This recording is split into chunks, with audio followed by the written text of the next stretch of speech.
Hello, light children, and welcome back to the Artist Corner with your favorite artist, Mandolin Blair. And today, we're going to talk about why most artists get stuck and don't realize it. Stay tuned.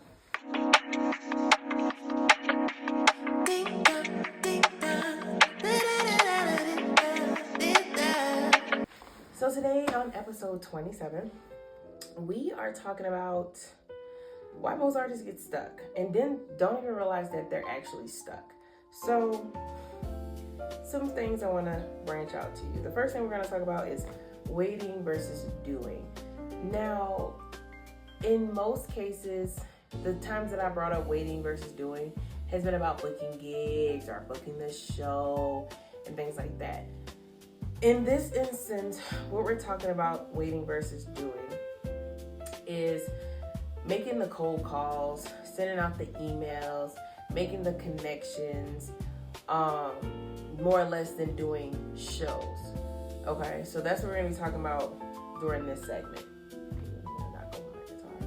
And then the next thing we're gonna talk about is fear disguised as planning. Yeah, that's a big one. I am a victim of this. This has happened to me multiple times where you keep planning and planning and planning and planning, and it's actually you just being scared to do it. Okay, so we're going to talk about that. And then the next thing, the last point we're going to make today is going to be talking about comfort zones and sitting in those comfort zones. So let's have a little story time. Now, we're going to go back to waiting versus doing. So when I started this music career in 2021, I started actively doing it. Now, before 2021, when I actually started to record music, promote music, put my music out there, do shows, I was in my grandma's house writing a ton of music, right? Had no idea how to use GarageBand or what's the other thing people use, Pro Tools and all the different, Ableton, all that stuff. Had no idea, Spice. I don't know how to use any of that. So I used GarageBand for what I could do, and I was using loops to try to build beats. Now, I was waiting on a studio. I was waiting on a producer. I was waiting on me putting my music on SoundCloud for somebody to find me on there and okay, I'll get it. Now, let's fast forward. It's 2018. Let's start there. And I started working at a job, and I have a coworker whose boyfriend at the time was producing in his house, and he was making music, he was doing all this stuff. And she said, well, I didn't know you did music, so I let her hear the little makeshift shit that I was putting together. And he said, she was like, no, this is actually pretty good. You just, you might need a little help, but I see where you're going with this. So she introduced me to him, and he was like, do you have DistroKid? Do you have this? Do you have this? Do you have BMI? Do you have ASCAP? And I want to tell you, girl, it sounded like he was speaking a foreign language to me. But this is what I mean by the waiting. When you wait on somebody to give you all this information, or you don't seek it yourself, you get lost in the sauce. Because when he was telling me all this stuff, it sounded foreign to me. So what I started to do was go and look now, after we had a conversation, when you finish doing all that, come back, talk to me. And it felt like defeat. I was like, I waited all this time to meet a producer and meet somebody who knew how to engineer and record vocals, and you gonna tell me, but he wasn't wrong. I should have investigated. I have a musical family. And even for those who are into music and do not have a musical family, we are living in the 21st century where you can Google search everything, right? We even now live in an AI generation where you can go and use the app Suno and figure it out. Pay $8 or $24 a month or whatever for the subscription to put your music in there, especially if you have voice memo, put your voice memos up there of you, singing your music. It can create a beat for you. You pay the subscription. You can take those stems, picking around the stems. I don't condone taking the whole AI thing and just be like, yeah, this is my shit.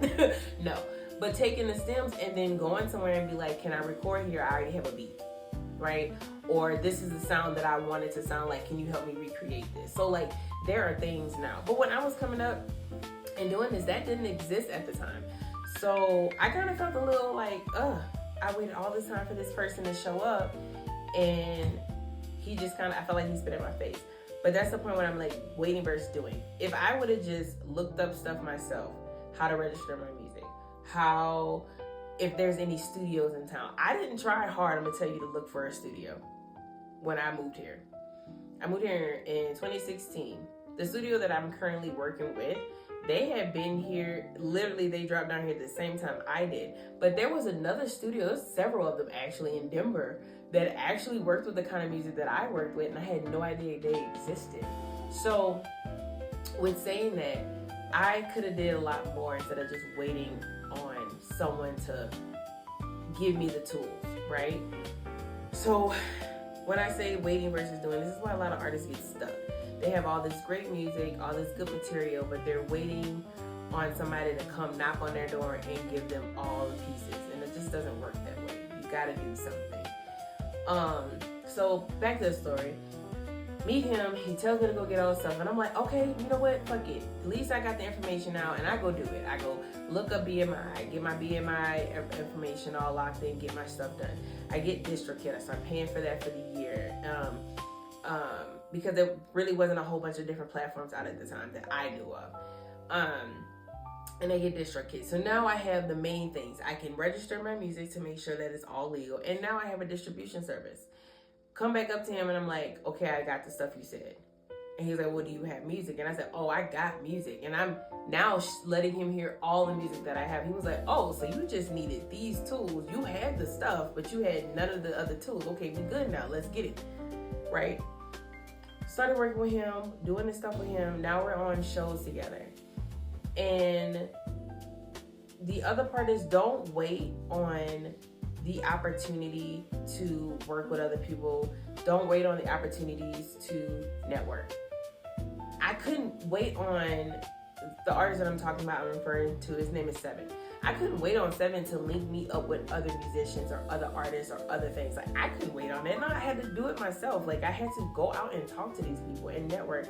We have talked about this multiple times on this channel, and I have to reiterate it, just like the Bible, where God constantly keeps telling the Israelites the same thing over and over and over and over, because I needed to stick.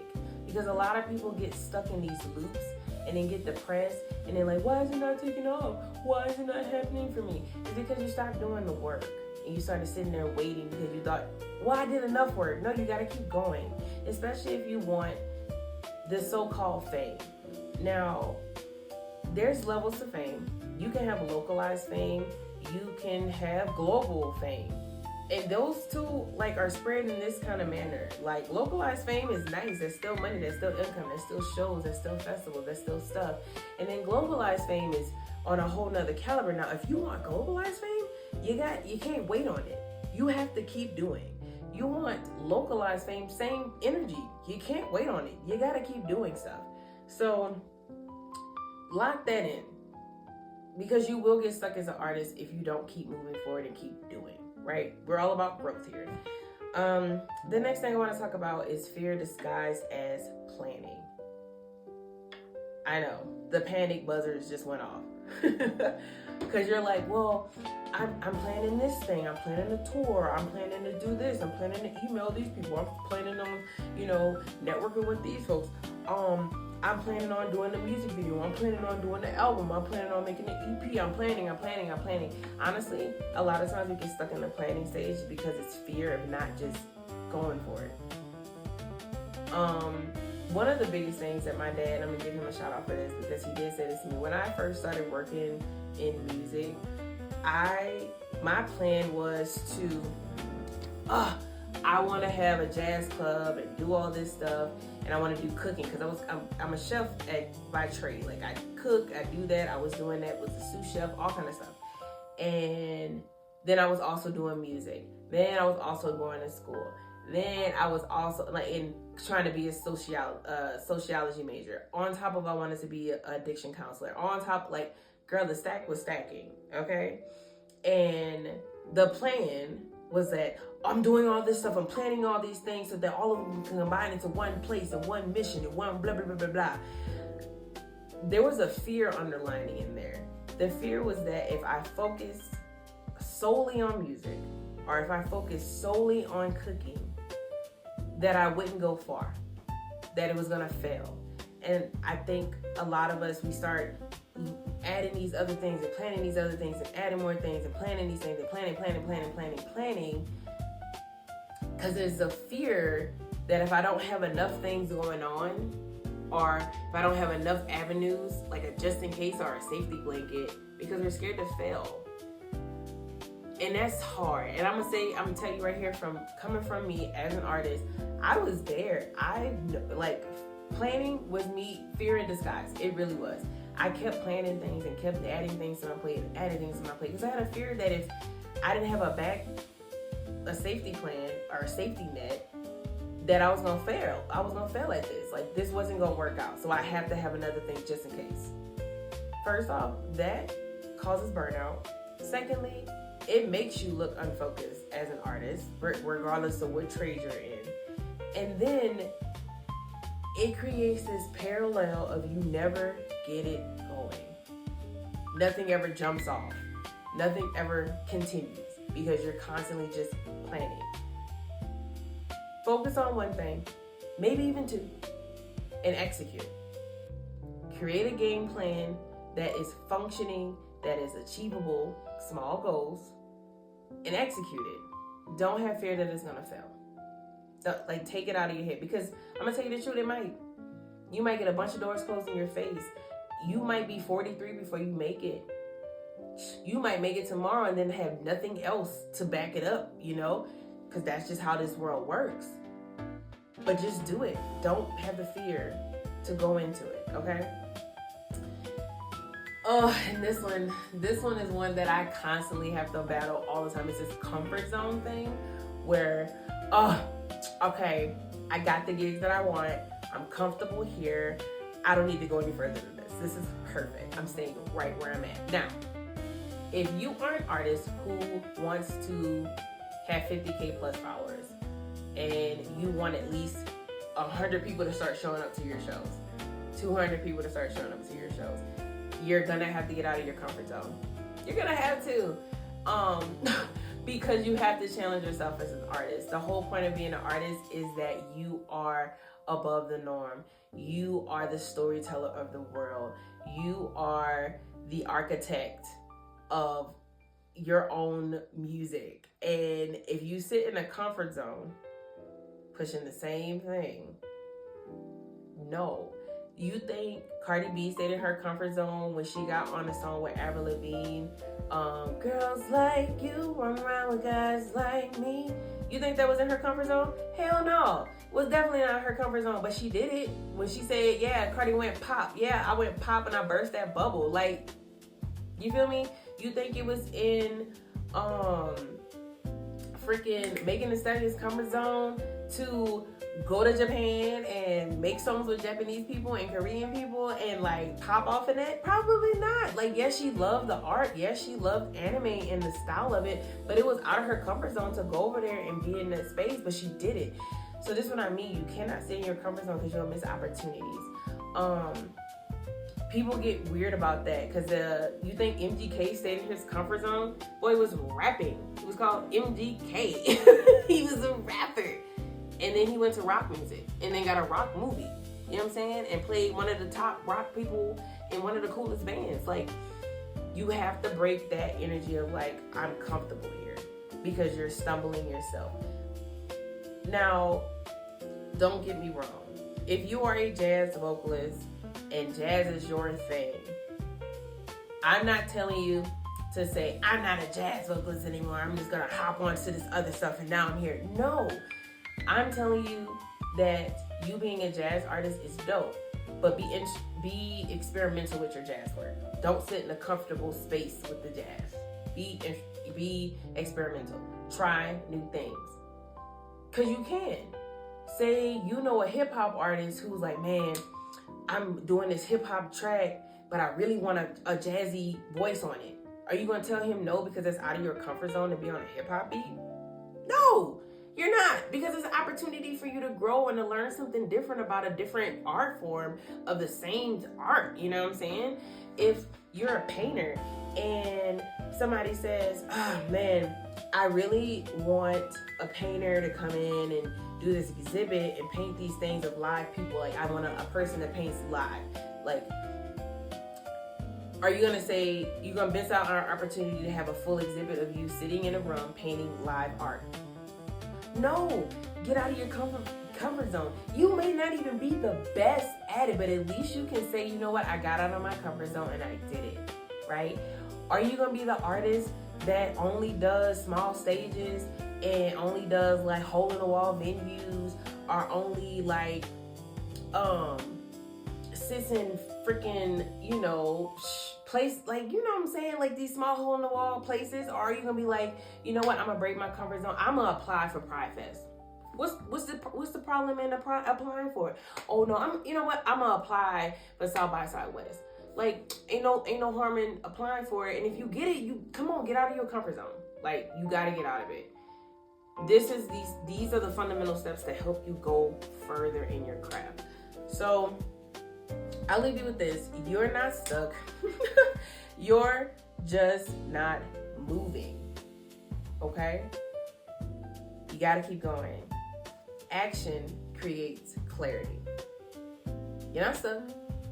You're just not moving. And you gotta get out of that. Unlock it. You're creative. You're created by the biggest creator. You have it, you got it, keep going. Nothing is gonna stop you from doing the things that you need to do but you. I love you, light children. Thank you for joining me here on the Artist Corner. We're episode 27. We getting into these big numbers, y'all. I hope y'all locking in. If you are a new follower or a new subscriber, please hit the subscribe button if you have just gotten here. If you've been here for a while rocking with me, please put in the bottom here a little music note. You know, you can put a little quarter note, little 8 note. You know, put a little music note down there for me. They look like this if you don't know. And if you are just now getting here and you haven't subscribed to the channel, go back to episode 1. Check out episode 1 and rock with me all the way up until this point. We got 27 episodes. I promise you they're not really long episodes. And it's gonna inform you on how to actually execute this business and be a sustainable artist. We're gonna talk more about this. We're gonna get deeper into this, but I love y'all like children. So please keep rocking with me. Love you so much. I'm out.